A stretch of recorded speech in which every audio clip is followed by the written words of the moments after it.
জ্বালানি সংকটকে দেশের বিনিয়োগ পরিবেশের অন্যতম বড় বাধা হিসেবে উল্লেখ করেছেন পররাষ্ট্রমন্ত্রী ও জাতিসংঘ সাধারণ পরিষদের ৮১তম অধিবেশনের সভাপতি ডক্টর খলিলুর রহমান। শনিবার রাজধানীর একটি হোটেলে পররাষ্ট্র মন্ত্রণালয় ও বিডা আয়োজিত বাণিজ্য, অর্থনৈতিক প্রবৃদ্ধি ও অর্থনৈতিক কূটনীতিক কর্মপরিকল্পনা বিষয়ক সম্মেলনে তিনি এই মন্তব্য করেন।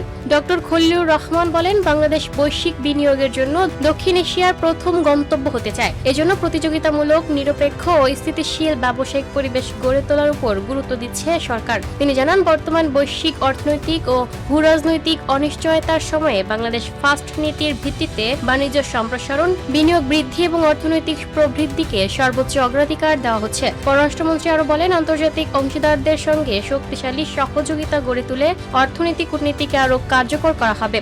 একই সঙ্গে দেশি বিদেশি বিনিয়োগকারীদের জন্য স্বচ্ছ, টেকসই ও পূর্বাভাসযোগ্য নীতিগত পরিবেশ নিশ্চিত করতে সরকার প্রতিশ্রুতিবদ্ধ। সম্মেলনে কৃত্রিম বুদ্ধিমত্তা বা এআই, সৃজনশীল শিল্প এবং ক্রিয়া খাতকে ভবিষ্যৎ অর্থনৈতিক প্রবৃদ্ধির নতুন চালিকা শক্তি হিসেবে তুলে ধরা হয়। আয়োজকদের মতে, সরকারি, বেসরকারি খাত ও আন্তর্জাতিক অংশীদারদের সমন্বয়ের মাধ্যমে বাংলাদেশের দীর্ঘমেয়াদী অর্থনৈতিক রূপান্তর ও টেকসই প্রবৃদ্ধির পথ আরও শক্তিশালী হবে। Lucky Akter, up to date news, Dhaka.